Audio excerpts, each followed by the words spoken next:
Today, the United States Secretary of War Pete Hegseth shocked both allies and adversaries. The United States wants Ukraine to be able to defend itself against the Russians and will find a way to provide it with everything it needs. To achieve this, the United States has urgently announced an increase in the production of ammunition and military equipment. Pete Hegseth made that statement today at the Shangri-La Dialogue Security Forum in Singapore. And importantly, this statement came after both the US and Russia acknowledged that peace talks on Ukraine have completely stalled.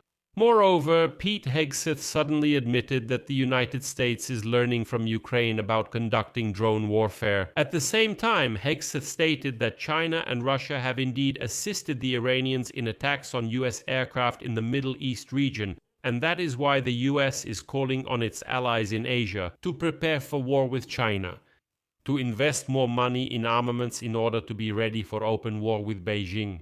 At the same time, China made it clear that it benefits from Russia continuing to fight and ruin its own civilian economy. In general, we will discuss this complicated topic with you in more detail in this episode. My name is Pechii. Let's discuss this topic together. But before we start, I ask you to subscribe to this channel. Like this episode, leave any comment below the video and subscribe to my Telegram channel Pechii News. The link to it is in the description of this video. So, the United States Secretary of War Pete Hegseth went to the Shangri-La Dialogue Security Forum in Singapore to shock everyone at once, both allies and opponents. I'll start with the fact that the Pentagon suddenly announced that they would do everything possible to ensure that Ukraine has everything it needs to defend itself against the Russians. The United States wants Ukraine to be able to defend itself and will find a way to ensure this, said Pentagon Chief Pete Hegseth on DRM News. In particular, the journalist reminded him that the president of Ukraine, Volodymyr Zelensky, had asked the day before to increase the supply of missiles for the Patriot systems and asked whether the United States of America would do this. To this, Pete Hegseth replied, quote, "Listen, we are changing the way we produce all these types of important ammunition and weapons to ensure that our companies supply not just a little more, but much more across the entire spectrum. Where we can help Ukraine, we will do so. Where we can allow Europe to do more, we provide that opportunity. And I am inspired by European dedication to the cause. If you look at the amount of money that has been spent, Europe has stepped up and Ukraine has been just as, if not more, effective in this process. That's why we want them to be able to defend themselves, and we will find a way to make sure of that. To make all those types of important munitions, to ensure that our companies are delivering not just a little bit more, but a lot more across the entire spectrum. And where we can help Ukraine, we will. Where we can enable Europe to do more, we will. And I'm encouraged by the European commitment. If you look at the amount of money that's been spent, Europe has stepped up and Ukraine has been just as, if not more, effective in the process. So we want them to be able to defend, and we'll find a way to make it happen. And that's not all. Moreover, Pete Hegseth, who was previously opposed to helping Ukraine, stated that Ukraine can't help us with anything, so we wouldn't help Ukraine either. He suddenly noted today that in the context of drone production, the US will continue to learn from Ukraine's experience on the battlefield. He said that the main thing is not creating sophisticated systems, but the ability to quickly scale and adapt them to changing conditions week after week. Here is his quote. "I mean, this is how quickly drone technologies adapt. But considering that we have to do both, have elegant systems that do in the realm of autonomy what only America can do. But at the same time, this component of replaceable systems which has been so effective on both sides. But we've learned so much from Ukraine about how they operate, that includes FPVs as well." And here, specifics are important. The thing is, just a week ago, US Secretary of State Mark Rubio stated that the US has effectively withdrawn from negotiations to end Russia's war against Ukraine. And yesterday, May 29, Vladimir Putin admitted that yes, indeed, all negotiations are on pause. And this means only one thing: all sides have decided to continue the fighting, and here of course it's very important that the words of Pete Hegseth are not just empty talk. But what's interesting here is that Hegseth expanded the militant rhetoric of the US. And the effort, the strengthening of Ukraine is just part of a global program, I would say. The White House suspected, well, that's a diplomatic way to put it, very careful. They suspected that China had in fact helped Iran in the war. And not just helped, but there were even specific cases. NBC News writes that American investigators are investigating the possibility that Iran may have used Chinese weapons to shoot down a specific US F-15 Strike Eagle fighter jet during combat operations in Iran. Beijing could also have provided Tehran with an early warning system to detect aircraft.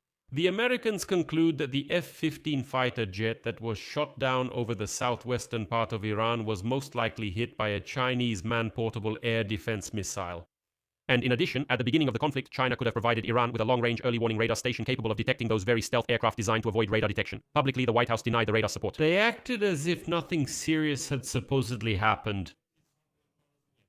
Well, for example, in response to a request from NBC News journalists, the White House referred to a recent statement by Trump.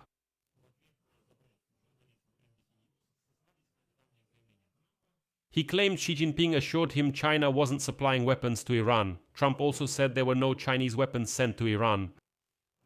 He stated, quote, "President Xi promised me that he would not supply any weapons to Iran. This is a very important promise. I trust his word and I'm grateful to him for that. But what is said publicly is one thing, and what happens behind the scenes is quite another." And today, U.S. Secretary of Defense Pete Hegseth called on America's Asian allies to sharply increase military spending to prepare for war with China. Here is his quote.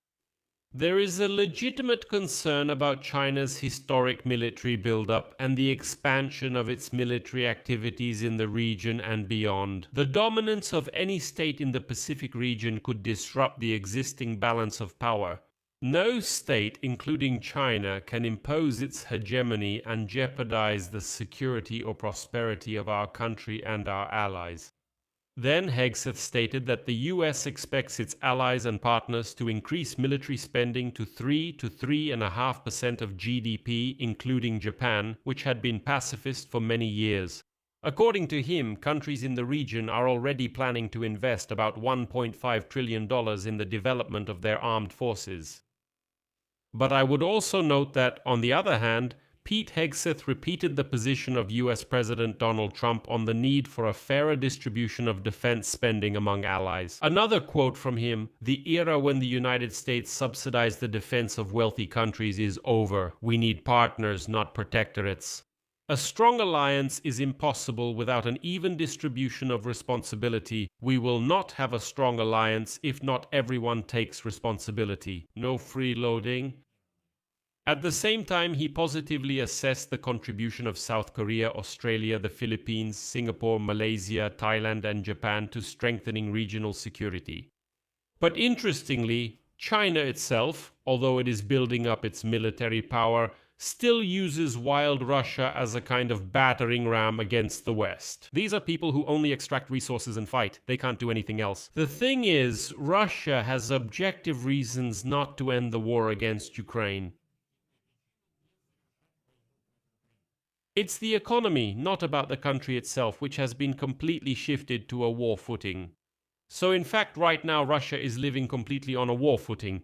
But at the same time, the civilian sectors of the economy are disappearing completely in Russia. And the only one who benefits from this is China.